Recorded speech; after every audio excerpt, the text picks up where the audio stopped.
Welcome to Random Talk. I'm Anthony. This is Brandon. How's everybody doing? Let's begin. All right. So today we're going to be talking about Pixar movies.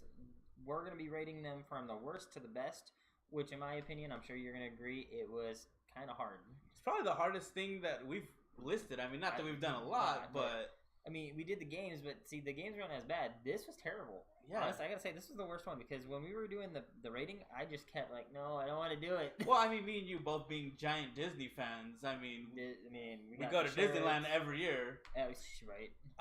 Yeah, this was really hard. Like, I didn't think it would be that hard, but it really was. It wasn't we did have a lot of agreements on the worst movies that they kind of did, but this was hard.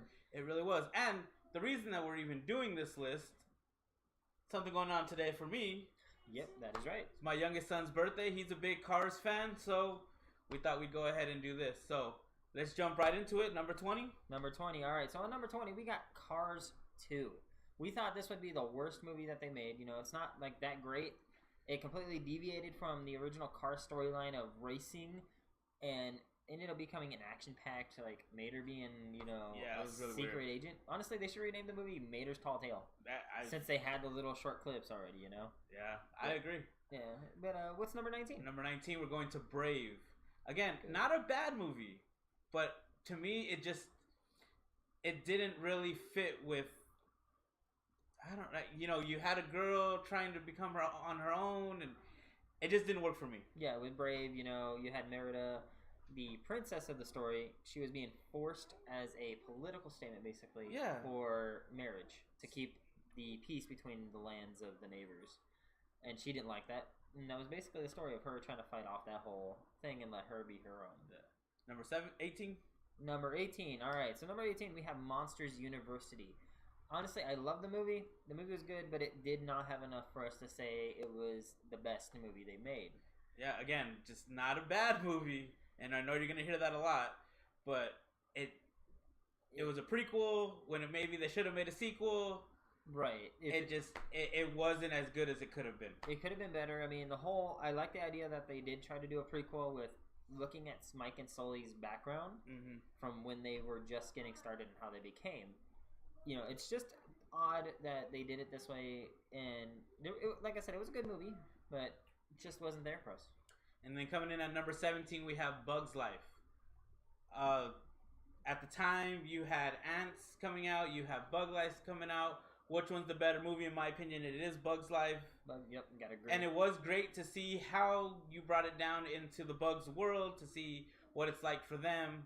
But to me, it wasn't worthy of being higher than this in this spot. Yeah, it wasn't enough to sit there and go above our top 10 list or anything of that nature. It was a great movie. Gotta say, one of the best movies back then. Yeah. But, now we're looking at the ones that they have currently out.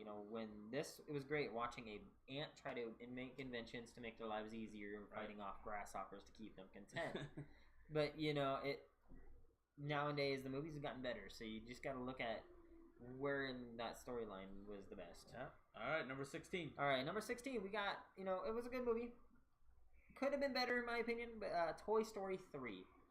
I love the Toy Story lineup altogether, but Toy Story 3 was definitely not up to par to where we needed it to be. Yeah, I mean, you got the long layoff from Toy Story 2 to Toy Story 3, and I understand Andy has to grow up. Yeah, he had, we all know kids got to grow. Yeah, I get that, but it just, as far as the storyline was concerned, it just wasn't as good as it could have been. I was looking for a little bit more. Maybe his sister would have taken over, but by this point she was older too. She was in the old teenage age to the new era of technology, like how it is currently, and that's where they went with it. And then the sister didn't want anything to do with toys at all either. Yeah. So they ended up being donated to another kid. Yeah. Which is not bad, but still could have been better. All right, and up to 15. Up to 15 is Up. Hey! Once again, a good movie. Really good movie. One movie that I think we kind of struggled if we were going to put it here or put it higher on the list. Right. But just an overall good movie. A man trying to fulfill what he had promised his wife. Unfortunately, she had passed away. And then you add the young character Russell, just the dynamic between those two was just really, really good. It was really heartfelt. It was a good movie. It was a good movie. You're right. You know, Russell trying to earn his Boy Scout badges and just trying to do good by helping, you know, help him by moving his house and whatnot. Like, I don't know where that came out of nowhere. He wasn't expecting that. He was actually trying to find an animal originally underneath the porch. Yeah. All right, number 14. All right, number 14. Another great movie. I know we're probably going to get a couple hits on this one. Inside Out. Yeah. A lot of people love this movie. I love it. It just, you know, there was a lot there, and they could have done better on the emotional parts, in my opinion. But they did actually tell a good story about how everybody has an emotional distress inside of them, and each of them have their own emotions that they fight with. Yep. From anger to disgust to scared to happy, of joy and sad. Yeah, I mean, the emotions themselves were great characters, but I just feel like it was just a little bit too much with Joy trying to take over everything and not letting this character experience the full range of emotions that she should be feeling. Right. For people to understand who they really are. Yeah. Maybe I'm looking more into it than I should, but hey, that's what honestly, we do. Yeah, I mean, it's kind of in the real life situation. Joy, everybody's trying to have that joy take over instead of feel the emotion because they don't know one seeing how they are inside. Yeah. All right, we're going to go to number 13. That's The Good Dinosaur.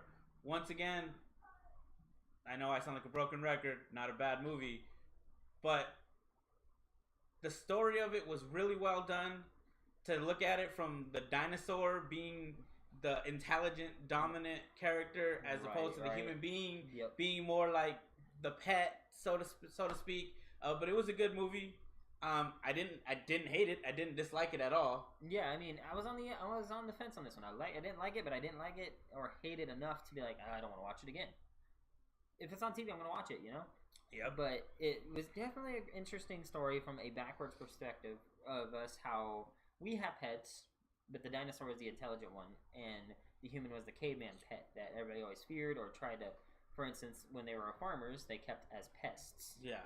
So, once again, not a bad movie, but just not as good to rank it any higher than where it is right now. Right. So, number 12? All right, so number 12, one of my all-time favorites, but still, you know, it's missing something. It's still up on the list, Ratatouille. And I feel like a lot of people will probably think this should be way higher, but it is what it is. It is what it is, but the movie based off in France of a rat named Remy trying to become a chef. But obviously, him being a rat, humans despised rats, and they do not want them in their kitchens. Oh, do you want a rat cooking your food? I don't want a rat even near me. but it was just good, you know, a good movie. Yeah, it really was. It really was. Once again, not a bad movie, really good movie, but right, it's just so hard to rank these things. like I said, there was a lot of this that we hated about doing this list, but we made it. We're good. So what's number 11? Coming into number 11, Finding Dory. Yep, not Finding Nemo, Finding Dory. The sequel. Good movie, but it felt like it was a little too much like the original movie. Kind of the same story. Someone gets lost, gotta go find her. You know, they didn't really open it up too much. Yeah, it was basically the same storyline, just switching the character main role. Yeah, so I mean, Dory was originally, you know, her loss of memory. Mm-hmm. She's trying to find her parents, but she ends up getting lost herself, which somehow weirdly ends up running into her parents at the end of the movie. Right. Spoiler alert. No. So go ahead, next one on the list, number 10. Now we're getting to the top 10. All right, so in our top 10, this one, you know, we were struggling with it, which one should be on the top 10 edge, but we both agree on Cars 3. You know, Cars 3 was a great movie. It had great storyline. I loved every minute of it.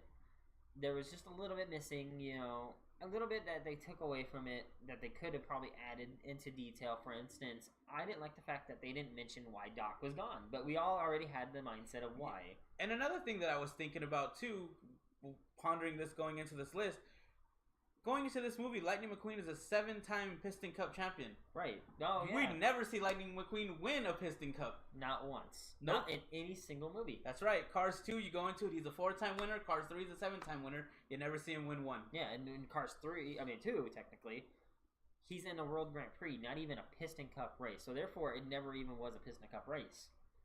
It never counted. So it's completely odd that we don't know how or when he won these or the timeline, and especially with the new racers that he ends up befriending on the racetrack that took over Dynaco. Yeah. That they always made fun of. Yeah, I know, right? But it was a good movie. You got to move on. You got to move the main character forward. Lightning McQueen is getting up there in age. So it was cool to see Jackson Storm come in, to see Cruz come in, and for them to move the story forward. If they're going to continue it, who knows? But if not, it was a good way to end the series. It was. I mean, Lightning found a new passion instead of racing, just like Doc. He took Doc's steps of becoming a mentor to the next generation of racers. Yep. Number 9. All right, number 9. Another great movie. Like I said, Toy Story 2. We love this series. Me and him both have to agree. Toy Story 2 was a great movie. You know, Andy still being a kid in this storyline, which is great. Mm-hmm. He's just expanding, and then we get new toys that add to the collection of friends. Jesse, Bullseye. I mean, the Prospector doesn't make it all the way to being into the collection, but, you know, got to have a bad guy somewhere.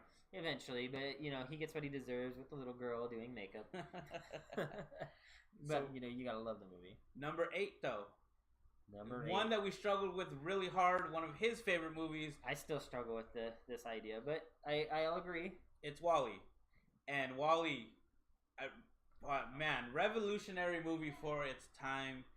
You got a robot that's trying to find something that's left in a devastated Earth. Yep. And just what a story. WALL-E was a compact trash can that was supposed to clean the Earth because of how, in future terms of what they were saying, the world would be trashed and no one will live on it because it's uninhabitable. No plants exist, no nothing. He's just there to clean it, being the last one to survive out of his robot race, but ends up finding love with another robot. Eve. You know, you gotta love the movie. Great storyline. He ends up leaving the Earth, trying to chase down Eve to tell her that he likes her. Number 7? Number 7. All right. Great movie. Just came out. Yep. Still not even on DVD. Nope. Sorry for the spoilers. Just letting you know. Incredibles 2.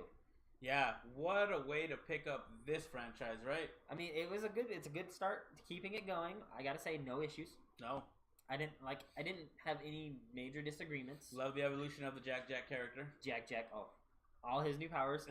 Just saying. I'm not gonna try to spoil too much for anybody, but all his powers. He doesn't have a power, multiple powers. Yeah, but it really was a great way to continue this series from the first Incredibles. But like you said, we're not going to give too much away. Yep. Let's just go ahead and go on to the next one, which is number 6 for us, which is the first Cars. Yes. You got one.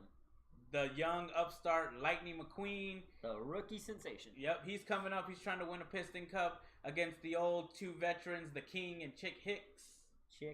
Yep. The biggest rival was Chick himself against Lightning McQueen, always trying to cheat his way into victory by ramming him a good way to not get caught. Yeah, but I think like a lot of young fellows who think maybe they're better than most people, he figures out that he needs a team around him, that he can't just do it on his own. It's a great story, great movie. If you haven't seen it, check it out. Definitely. It leads to a great series of movies.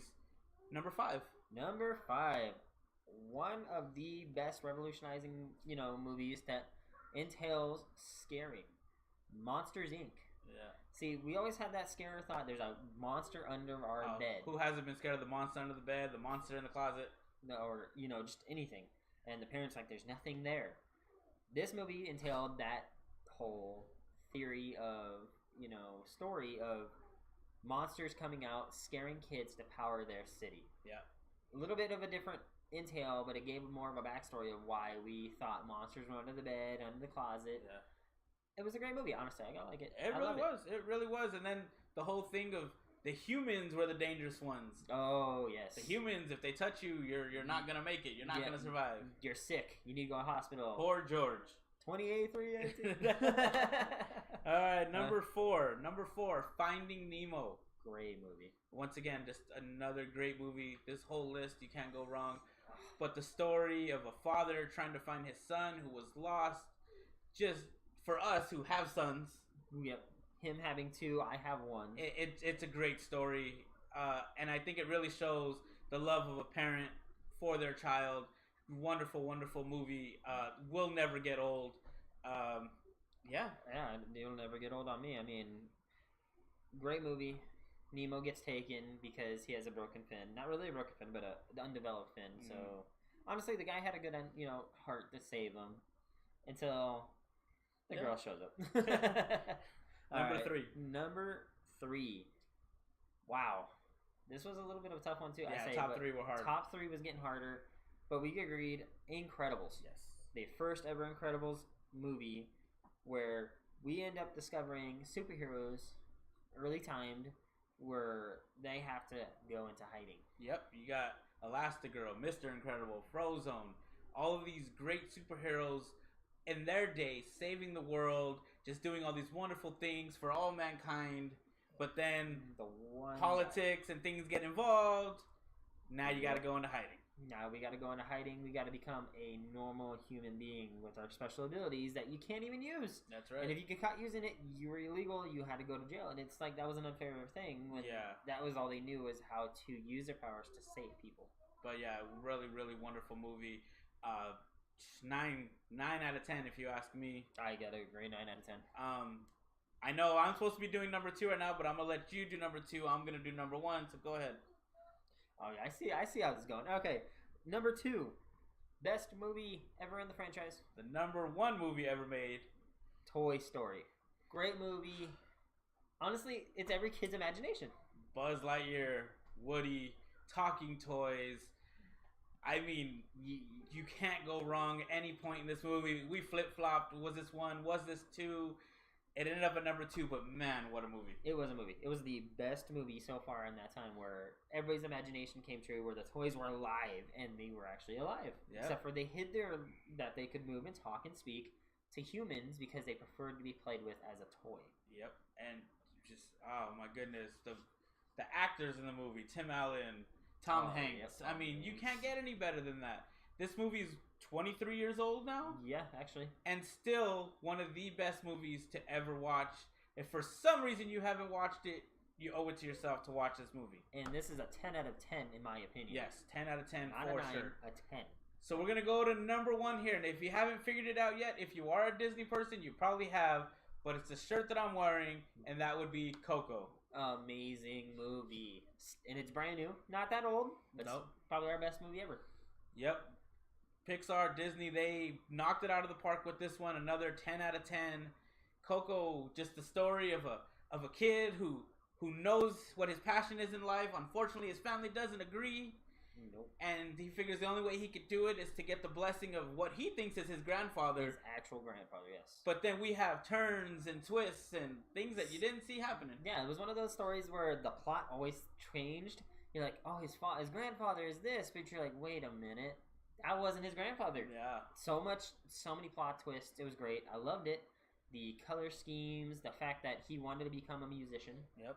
And his great-great-grandfather was a musician that left and disappeared because no one knew what happened to him until Miguel goes and steals a guitar from the dead. Yep, and then he's transported into the land of the dead. The land of the dead, that's right. He's around all the Alebrijes, he's around all of the Dia de los Muertos characters, family that he'd never met, and he's just on a mission. He's on a mission to just let people know, to let his family know that music isn't bad, music is what he should be doing, and man, the story goes from there. The story is great. If you haven't seen it, that is a definite must-go see. It is out, and you completely get it. Honestly, even rent it. I don't care. Yep. Go see the movie. But that's it for our top 20 list. Yeah, not from worst to best. I know some of you might not agree with this list. If you don't, please let us know in the comments below what you think should have been number 1. Please like, comment, share, subscribe. We appreciate everybody who watches these videos. We appreciate all the support, and it's only getting better. We see you guys. You guys are liking our videos. You guys are watching them. We appreciate it so much. Brandon, what do you got to say? Honestly, I love it. I want to see how hard you guys think this was because it struggled us for a good minute. So I want to see your lists, and I want to hear your feedback of how hard was it to name the best movies ever as your top 1, best to last. Yeah. It was hard for us. It really was. We're going to go ahead and keep moving forward here. Plenty more videos to come. A lot new topics. Stuff that maybe you don't think, wow, they're not going to talk about that. We're going to talk about it. Yep. It'll be there. Don't worry. It's coming up. And if you have a topic that we don't really think about or you think we're not going to do, just tell us in the comments. Yeah, we'd love to hear your recommendations for a topic. If it's something that we think we should talk about, we'll talk about it. No problem. But until then, we're gonna go ahead and sign off. We'll say see you later. See you next time. Have a good one.